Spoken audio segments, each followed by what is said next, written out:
അയോധ്യ നഗരത്തിനുള്ളിൽ സരയൂ നദിക്കരികെ ഭവ്യമായ രാമക്ഷേത്രം അതിന്റെ പൂർണ്ണതയിലേക്ക് എത്തുകയാണ്.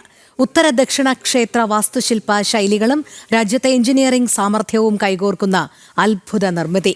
കേരളത്തിന്റെ തേക്കുമരവും രാജസ്ഥാനിലെ ഭരത്പൂരിന്റെ പിങ്കുനിറമുള്ള കല്ലുകളും തെലങ്കാനയും കർണാടകയും ഗ്രാനൈറ്റും തുടങ്ങി ഭാരതം മുഴുവൻ ക്ഷേത്ര നിർമ്മിതിയുടെ ഭാഗമാണ്. 500 വർഷങ്ങൾ നീണ്ട രക്തരൂക്ഷിത പോരാട്ടം, സ്വാതന്ത്ര്യത്തിന് ശേഷവും നടന്ന പ്രക്ഷോഭങ്ങൾ, കേസുകൾ, ജയിൽവാസം.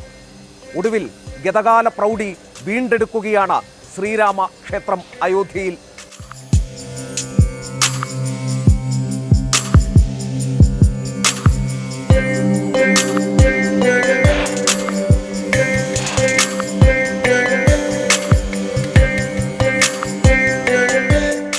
നൂറ്റാണ്ടുകൾ നീണ്ട കാത്തിരിപ്പിനൊടുവിൽ 2020 ഓഗസ്റ്റ് 5-നാണ് അയോധ്യയിൽ രാമക്ഷേത്ര നിർമ്മാണം ആരംഭിച്ചത്. 70.5 ഏക്കർ ഭൂമിയിൽ വടക്കു ഭാഗത്തായി ക്ഷേത്രത്തിന്റെ സ്ഥാനം. 3 നിലകളുള്ള ക്ഷേത്രത്തിൽ ഏറ്റവും താഴെ ഗർഭഗൃഹത്തിൽ രാംലല്ലയുടെ പ്രതിഷ്ഠ. 1-ാം നിലയിൽ ശ്രീരാമചന്ദ്രന്റെ ദർബാർ. ധ്യാനമണ്ഡപമടക്കം ഉൾക്കൊള്ളുന്ന 3-ാം നിലയുടെ പണി പുരോഗമിക്കുന്നു. ഗർഭഗൃഹത്തിന്റെ ഗോപുരത്തിന് മാത്രം വരും 161 അടി ഉയരം.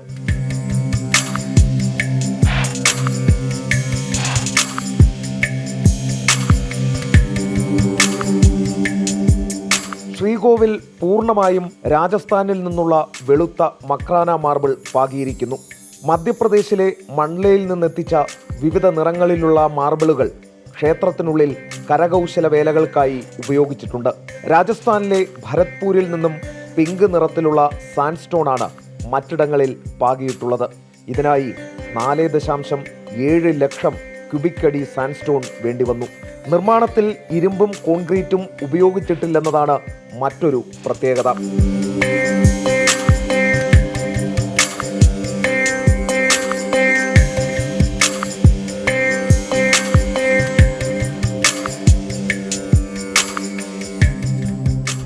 മാർബിൾ ശിലയിൽ വീതുളിയാൽ കവിത രചിക്കുകയാണ് തച്ചന്മാർ.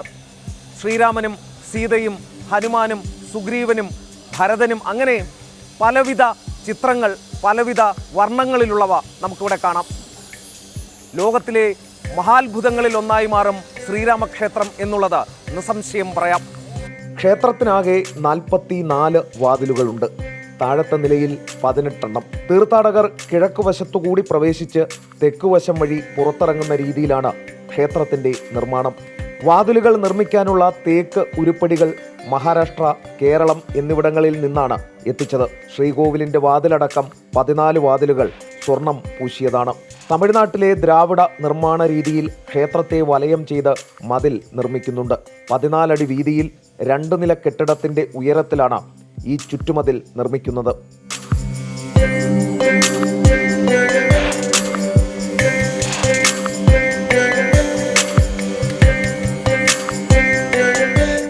പ്രധാന ക്ഷേത്രം കൂടാതെ അങ്കണത്തിൽ 7 ഉപക്ഷേത്രങ്ങളുമുണ്ട്.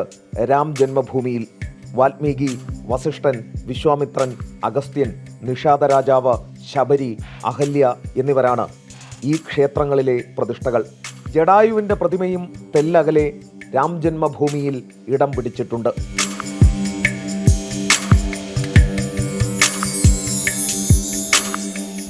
പറഞ്ഞ് പതിഞ്ഞതാണെന്നറിയാം, എങ്കിലും ഒരു തവണ കൂടി ആവർത്തിക്കുകയാണ്.